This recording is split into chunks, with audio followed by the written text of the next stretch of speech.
오늘의 사연 시작하겠습니다. 안녕하세요. 저는 30대 초반의 남자입니다. 너무 답답하고 힘들어서 이렇게 글을 쓰게 되었네요. 저는 이혼 소송 상간자 소송 등을 진행하고 있습니다. 제가 이혼을 하게 된 사연은 아내의 외도였습니다. 물론 외도뿐만 아니라 여러 가지 문제들이 있었죠. 어떻게 이야기를 풀어야 할지 모르겠어서 아내의 외도 이야기부터 할게요. 저의 아내는 저보다 4살이 많습니다. 결혼 시작부터 마지막까지 그 나이차로 인해 아내와 처가 사람들에게 어린 놈의 자식이라는 말과 함께 무시를 당하게 될 줄은 몰랐네요. 아내의 외도 사유와 지금까지의 말과 행동들 전혀 나이로 사람을 무시할 사람들의 수준으로 적합하지 않았습니다. 아내는 결혼 생활 중 이혼 소송 시작하기 전까지 몇 개월 빼고는 전업주부로 살았습니다. 소득 활동은 오롯이 저희 몫이었습니다. 혼자 소득 활동을 하는 게 억울하진 않았습니다. 누군가는 해야 할 역할이었고 가족을 위한 당연한 일이었으니까요. 아내는 매일 집에만 있는 게 너무 스트레스였다고 이야기합니다. 여러 취미 활동 좋아하는 것들 해보고 싶은 것들을 해보라고 권유했었습니다. 하지만 아내는 제 조언을 무시하고 선택한 게 온라인 게임이었습니다. 동적인 활동이 여러모로 게임보다는 좋을 듯하여 차라리 밖에 나가 친구들을 만나라고 이야기하곤 했었습니다. 그럼에도 아내는 하루에 적게는 4시간가량 많을 때는 8시간에서 9시간가량을 게임에 몰두하였고 심각한 게임 중독 증세까지 보이기 시작했습니다. 문제는 게임으로부터 시작되었습니다. 게임을 하느라 집안 살림이 점점 개판이 되었고 한 번은 아이가 열린 문으로 나가 행방불명되어 가슴을 쓸어내린 적도 있었습니다. 아이들에게는 매일 같이 인스턴트 음식만 먹이고 소홀했습니다. 저에겐 그렇다 해도 아이들에게까지 너무 소홀해지는 것 같아 걱정이 많이 되었습니다. 제발 이런 부분만이라도 신경 써달라 매번 설득하고 타일렀지만 변하는 부분은 없었고 오히려 상황은 악화되었습니다. 아내가 어느 순간부터 이어폰을 끼고 게임상의 친구들과 대화를 하기 시작했습니다. 물론 저는 대수롭지 않게 생각했고 아내가 스트레스를 풀기 위함이니 마음에 들진 않지만 크게 신경 쓰지 않았습니다. 그러던 중 아내에게서 이상한 행동들이 발견됩니다. 아내가 게임에 집착하면서 이어폰을 귀에 꼽은 상태로 잠이 든다거나 평소와 다르게 밤에 속옷만 입고 있는 경우가 많아졌고 새벽마다 잠에서 깨어 누군가와 통화를 하는 일이 잦아지기 시작했습니다. 이때까지도 심각하게 생각하지는 못했습니다. 결혼 생활 내내 전화나 문자, 카톡 전체를 매번 전부 지워놓고 무음으로 해놓고 다녔지만 의심하지 않았어요. 하지만 어느 순간부터 평소 하지 않던 행동들을 아무렇지 않게 행동하여 이상한 느낌이 강하게 들기 시작했습니다. 의심을 해소하고자 정중하게 핸드폰을 보자고 아내에게 부탁을 하였습니다.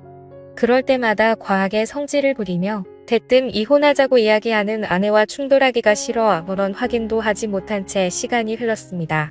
그러던 중 처가에서 식사 자리가 있었고 식사 중에도 핸드폰을 놓지 않는 아내에게 무척이나 화가 났습니다.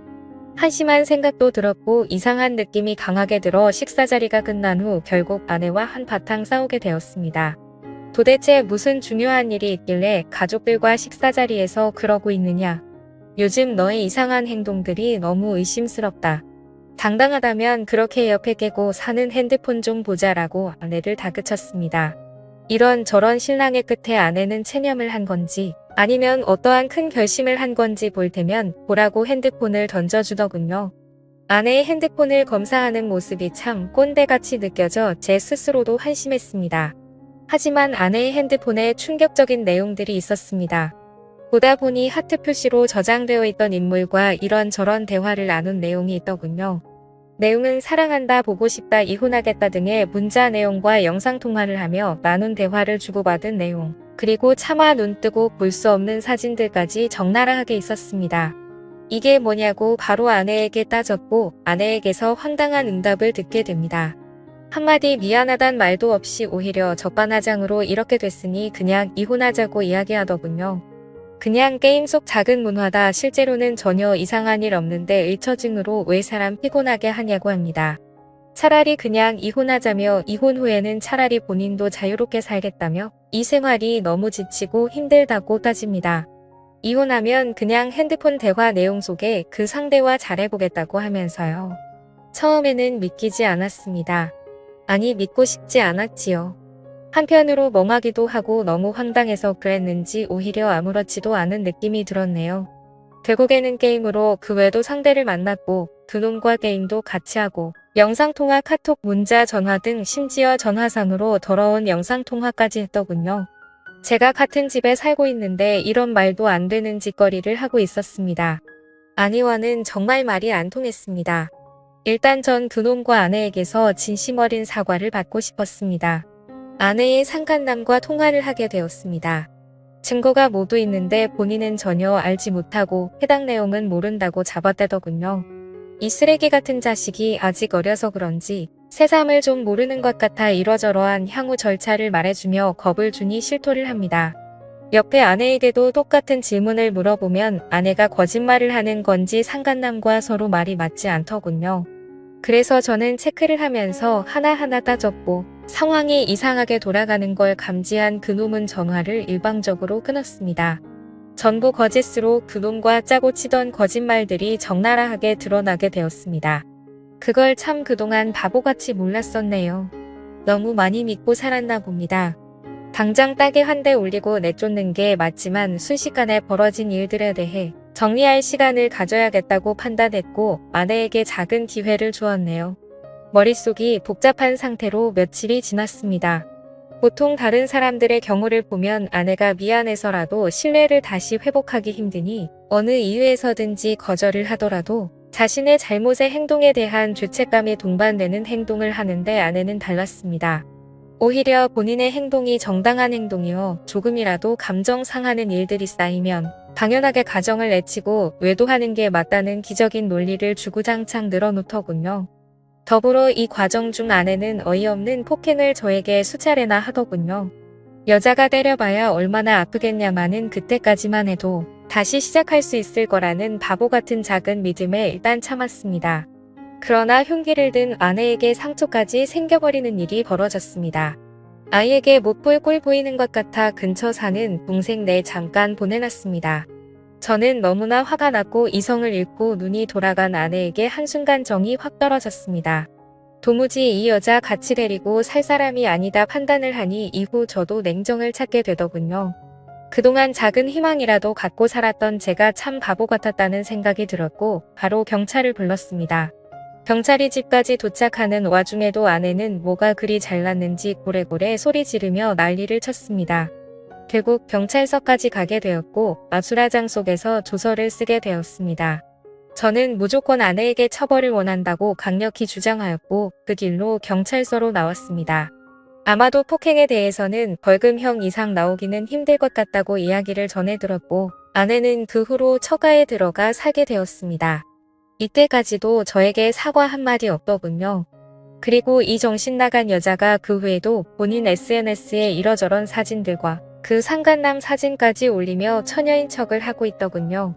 저는 공황장애까지 앓고 있으며 약 없이는 잠도 못 들고 악몽도 꾸는데 말이죠. 아이를 위해서라도 이 여자 도저히 용서할 수가 없었습니다.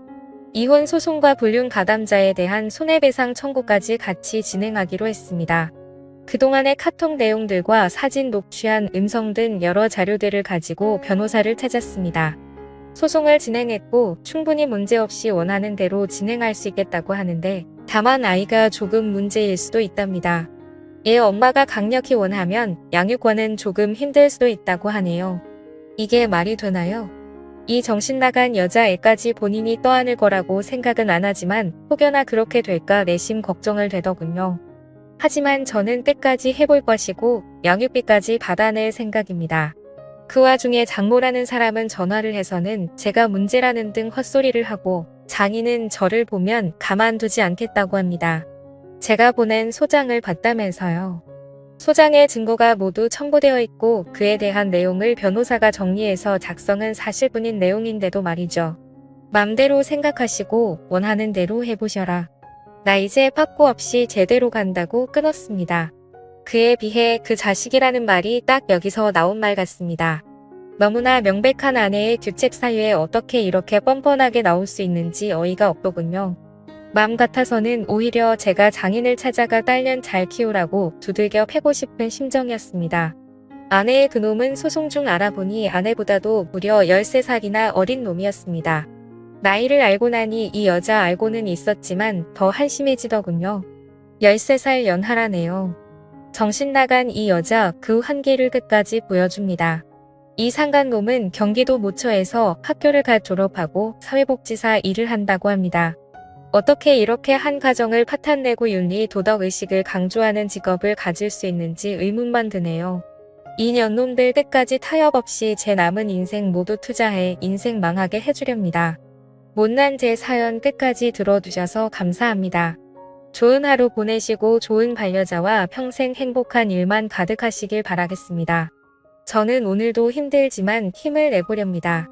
오늘의 사연 들어주셔서 감사합니다. 여러분의 생각은 어떠신지 댓글 달아주세요. 재미있게 시청하셨다면 구독, 좋아요 부탁드립니다.